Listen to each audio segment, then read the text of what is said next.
பாண்டவர்களுக்கு உதவி புரிதல். பாண்டவர்கள் வனவாச காலத்தை கழித்து விட்டார்கள். ஆனால் துரியோதனன் போர் புரியாமல் பாண்டவர்களுக்கு அவர்களுடைய ராஜ்யத்தை திருப்பித் தர தயாராக இல்லை. பகவான் ஸ்ரீ கிருஷ்ணன் பாண்டவர்களுடைய தூதனாக ஹஸ்தினாபுரத்திற்கு சென்றார். துரியோதனன் அவரை வரவேற்க மிகுந்த ஏற்பாடுகளை செய்திருந்தான். ஆனால் பகவான் அவனுடைய வீட்டில் உணவருந்த ஒப்புக்கொள்ளவில்லை. அவர் விதுரரின் வீட்டிற்கு சென்று தங்கினார். ஸ்ரீ கிருஷ்ண பகவான் விதுரருடைய வீட்டிற்கு வந்தபோது விதுரர் வீட்டில் இல்லை. விதுரரின் மனைவி பகவான் ஸ்ரீ கிருஷ்ணன் தன் வீட்டிற்கு வந்ததைக் கண்டு பக்தியில் மூழ்கி பித்தம் பிடித்தவர் போல் ஆகிவிட்டார். அவர் ஸ்ரீ கிருஷ்ணச்சந்திரனுக்கு வாழைப்பழத்தை அளிக்க உட்கார்ந்தவர் வாழைப்பழத் தோலை ஸ்ரீ கிருஷ்ணருக்கு அளித்துவிட்டு பழத்தை வீசி எறிய தொடங்கினார். தான் என்ன செய்து கொண்டிருக்கிறோம் என்றே அவருக்கு தெரியவில்லை. ஸ்ரீ கிருஷ்ணச்சந்திரனும் வாழைப்பழத்தின் தோள்களையே மிகவும் இனிப்பதாக கூறி சாப்பிட்டு கொண்டே இருந்தார். விதுரர் வீட்டிற்கு வந்தவுடன் தன் மனைவியை தடுத்தார். கௌரவர்களின் அவையில் ஸ்ரீ கிருஷ்ணன் துரியோதனனிடம் போரிடுவதால் அவனுக்குத்தான் அழிவு நேரும் என்பதை எடுத்து கூறினார். பாண்டவர்கள் 5 கிராமங்களை பெற்றுக்கொண்டு சமாதானமாகி இருப்பார்கள். ஆனால் துரியோதனனோ போரிடுவதிலேயே குறியாக இருந்தான். மாறாக அவன் ஸ்ரீ கிருஷ்ணனையே பிடித்து சிறையிலிடுவது பற்றி யோசிக்கத் தொடங்கினான். பகவான் ஸ்ரீ கிருஷ்ணனை யாரால் பிடிக்க முடியும்?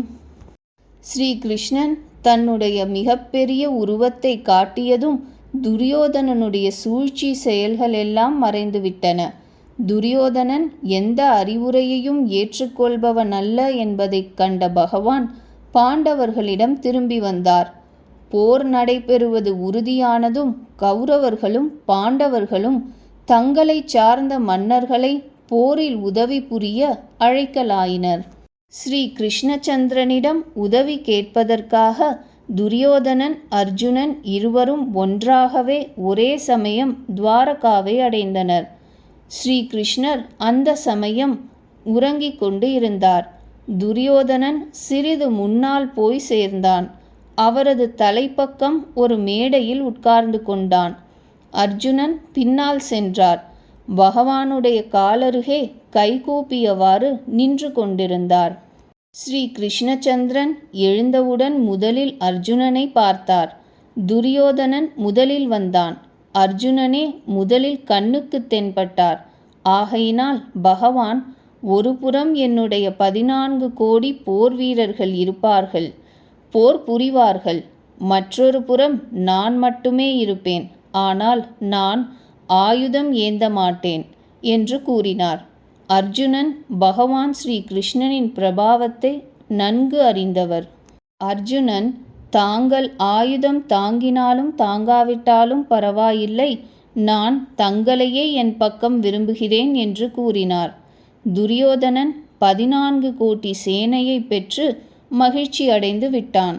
அவன் ஸ்ரீ கிருஷ்ணன் ஆயுதத்தையே எடுக்காத போது போரில் என்ன உதவி செய்யப் போகிறார் என்று நினைத்தான். ஸ்ரீ கிருஷ்ணச்சந்திரன் பாண்டவர் பக்கத்தை சார்ந்தவர் ஆகிவிட்டார். அவர் போரில் அர்ஜுனனுடைய தேரை ஓட்ட ஒப்புக்கொண்டார். மகாபாரத போரில் முதல் நாள் அர்ஜுனனுடைய தேர் 2 படைகளுக்கும் இடையில் வந்ததும் அர்ஜுனன், கௌரவர்களின் பக்கமும் நம்முடைய சம்பந்திகளே உள்ளனர், நான் போர் புரிந்து நம்முடைய உறவினர்களையே கொல்ல மாட்டேன் என்று கூறத் தொடங்கினார். போர்க்களத்திற்கு வந்தபின் ஒரு வீரன் இவ்வாறு கூறுவது சரியல்ல. பகவான் ஸ்ரீ கிருஷ்ணன் அர்ஜுனனுக்கு ஸ்ரீமத் பகவத் கீதையை உபதேசித்து, ஆத்மா இறப்பதில்லை, அது அழியாதது, தர்மத்திற்காக போரிடுவது க்ஷத்ரியனுக்கு பாவமாகாது என்பதை விளக்கினார். கீதை பகவானுடைய மிக அழகான உபதேசமாகும். கீதை உபனிஷத்தின் சாரமாகும். கீதையில் ஞானத்தை பற்றிய ஏராளமான விஷயங்கள் உள்ளன. யார் தினந்தோறும் கீதையை படிக்கிறார்களோ அவர்களுடைய பாவங்கள் எல்லாம் விலகிவிடும். பகவான் ஸ்ரீ கிருஷ்ணன் அவர்களிடம் மகிழ்ச்சியடைந்து விடுகிறார். கீதை உபதேசத்தை கேட்டபின் சரியான விஷயம் எது என்பது அர்ஜுனனுக்கு புலப்பட்டது. அவர் போர் புரிய தயாராகிவிட்டார். பகவான் எப்போதும் தன்னுடைய பக்தர்களுக்கு கௌரவம் அளிக்கிறார். ஸ்ரீ கிருஷ்ணச்சந்திரன் மகாபாரத போரில் ஆயுதம் எடுக்க மாட்டேன் என்று சபதம் செய்திருந்தார். ஆனால் போர் தொடங்கியதும் கௌரவர் தரப்பில் படைத்தலைவராக இருந்த பீஷ்மர், நான் கிருஷ்ணச்சந்திரனை ஆயுதம் எடுக்க வைப்பேன் என்று மறுசபதம் செய்தார். பீஷ்ம பிதாமகர் பகவான் ஸ்ரீ கிருஷ்ணனுடைய தலையாய பக்தர். ஆகையினால் ஸ்ரீ கிருஷ்ணச்சந்திரன் அவருடைய சபதத்தை சத்தியமாக்கி அவருடைய கௌரவத்தை நிலைநிறுத்துவதற்காக தன்னுடைய சபதத்தை மீறி ஒரு நாள் தேர் சக்கரத்தை ஆயுதமாக எடுத்துவிட்டார். ஆனால் அர்ஜுனன் ஓடிவந்து பகவானின் கால்களை பிடித்து கொண்டார்.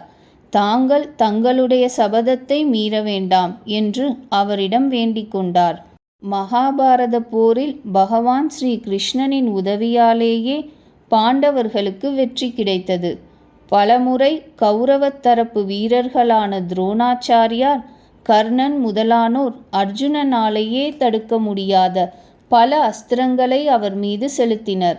ஆனால் ஸ்ரீ கிருஷ்ணச்சந்திரன் ஒவ்வொரு முறையும் ஏதாவது உபாயத்தால் அர்ஜுனனையும் பாண்டவர்களையும் காப்பாற்றினார். பகவான் ஸ்ரீ கிருஷ்ணனின் உதவியால் அர்ஜுனன் கௌரவர் தரப்பிலிருந்த மிகப்பெரிய வீரர்களை தோல்வியடையச் செய்து வந்தார். ஸ்ரீ கிருஷ்ணச்சந்திரன் பாண்டவர்களுடைய பக்தியின் காரணமாக அர்ஜுனனுக்கு தேரோட்டியாகி இருந்தார். பகவான் தேர் குதிரைகளை குளிப்பாட்டும் பணியும் செய்தார். அவற்றின் உடலில் பட்டிருந்த அம்புகளை எடுத்தார். இரவில் கண்விழித்து அவர் பாண்டவர்களை காத்து வந்தார். எல்லா வகையிலும் பாண்டவர்களுக்கு நன்மையையே செய்து வருமளவு ஸ்ரீ கிருஷ்ணச்சந்திரனுக்கு பாண்டவர்கள் மீது அவ்வளவு அன்பு இருந்தது. பாண்டவர்கள் தர்மத்தை கடைபிடித்ததும் பகவான் மீது கொண்ட பக்தியின் சிறப்புமே இதற்கு காரணமாகும். மகாபாரத போர் முடிந்துவிட்டதும் கடைசி நாள் மாலை பாண்டவர்களுடைய கூடாரத்திற்கு தேருடன் வந்த ஸ்ரீ கிருஷ்ணச்சந்திரன் அர்ஜுனனை தேரிலிருந்து இறங்குமாறு கூறினார். அதற்கு முன் தினமும் முதலில் ஸ்ரீ கிருஷ்ணச்சந்திரன் தேரிலிருந்து இறங்கிவிடுவார். பிறகு அர்ஜுனன் இறங்குவது வழக்கம். அன்றைய தினம் அர்ஜுனனை தேரிலிருந்து இறங்கிய பின் ஸ்ரீ கிருஷ்ணச்சந்திரன் இறங்கினார். ஸ்ரீ கிருஷ்ணச்சந்திரன் இறங்கியவுடனே தேர் தானாகவே தீப்பிடித்து எரிந்தது. தேரும் குதிரைகளும் எரிந்துவிட்டன. ஸ்ரீ கிருஷ்ணச்சந்திரன் இந்த தேர் துரோணாச்சாரியர், கர்ணர் ஆகியோரின் திவ்ய அஸ்திரங்களால் முன்பே எரிந்து போய்விட்டது. இதுவரை நான் என்னுடைய பிரபாவத்தால் இதை தடுத்து வைத்திருந்தேன் என்று விளங்கும்படி கூறினார். கதை போரில் பீமசேனன் துரியோதனனுடைய துடையை பிளந்துவிட்டார். போர் முடிந்து போய்விட்டது. ஸ்ரீ கிருஷ்ணச்சந்திரன் பாண்டவர்களையும் திரௌபதியையும் உடன் அழைத்து கொண்டு அன்றிரவு பாண்டவர்களுடைய கூடாரத்திலிருந்து வெகு தூரம் சென்றுவிட்டார். ஏனென்றால் அன்றிரவு கூடாரத்தில் தங்கினால் பாண்டவர்களுடைய உயிருக்கு ஆபத்து ஏற்பட்டுவிடும் என்பதை பகவான் அறிந்திருந்தார். அன்றிரவு துரோணாச்சாரியாருடைய புதல்வன் அஸ்வத்தாமா பாண்டவர்களுடைய கூடாரத்திற்கு வந்தான். அவன் கூடாரத்திற்கு தீயிட்டுவிட்டு தூங்கிக் கொண்டிருந்தவர்களையும் அனைவரையும் கொன்றுவிட்டான். ஆனால் ஸ்ரீ கிருஷ்ணச்சந்திரனின் அருளால் பாண்டவர்கள் அன்றைய தினம் உயிர் தப்பிவிட்டனர். மகாபாரத போரில் கௌரவர் அனைவருமே கொல்லப்பட்டனர். அவர்களுடைய சேனை முழுவதும் கூட கொல்லப்பட்டது. அவர்கள் தரப்பில் ஸ்ரீ கிருஷ்ணன் அளித்த துவாரகாவின் படை, அதன் படைத்தலைவன் கிருதவர்மா, அஸ்வத்தாமா, கிருபாச்சாரியர் இவர்கள் மட்டுமே உயிர் பிழைத்தனர். பாண்டவர் பக்கம் பாண்டவ சகோதரர்கள் ஐவருடன் ஸ்ரீ கிருஷ்ணனை தவிர அர்ஜுனனுடைய சீடரான சாத்யகி மட்டுமே உயிருடன் இருந்தனர். பாண்டவரின் கூடாரத்தில் இரவு அஸ்வத்தாமா தீ வைத்து மற்றவர்களுடன் திரௌபதியின் 5 புதல்வர்களையும் கொன்றுவிட்டான்.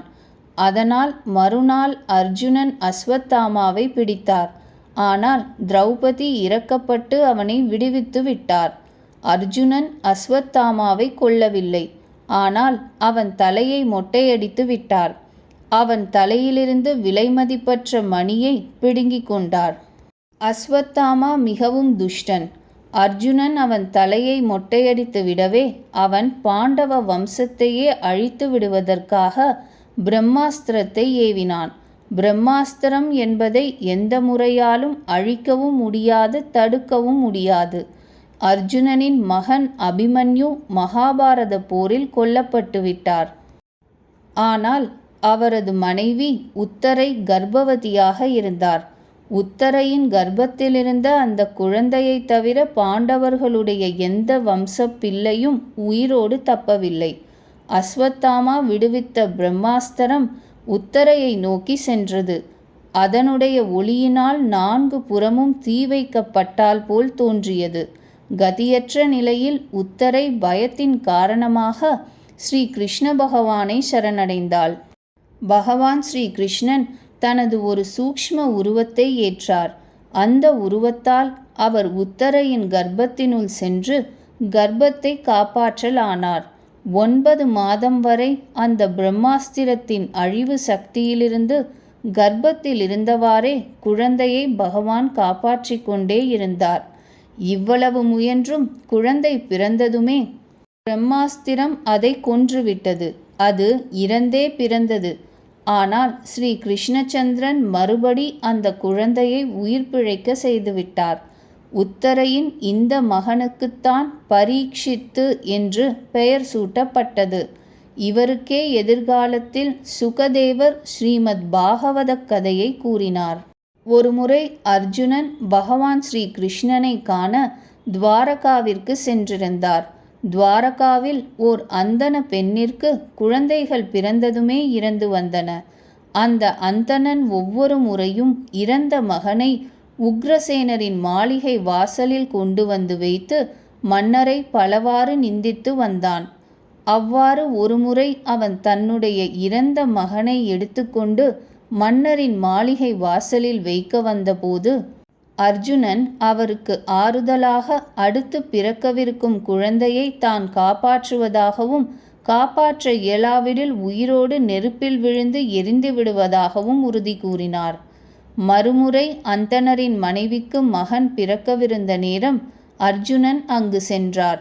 அவர் அந்தணரின் வீட்டை காற்று கூட புக முடியாதபடி 4 புறங்களிலும் அம்புகளால் மூடிவிட்டார். ஆனால் இம்முறையோ பிறந்த குழந்தையின் உடலும் கூட மறைந்து போய்விட்டது.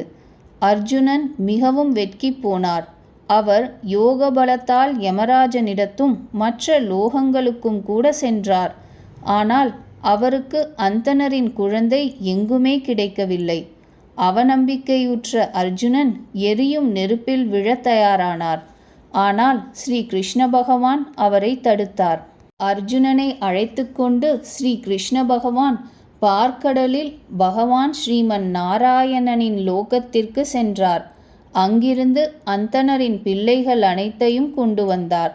இவ்விதம் எப்பொழுதெல்லாம் அர்ஜுனன் அல்லது பாண்டவர்களுக்கு ஏதேனும் ஆபத்து நேர்ந்ததோ அப்பொழுதெல்லாம் ஸ்ரீ கிருஷ்ண பகவான் அவர்களை காப்பாற்றி வந்தார்.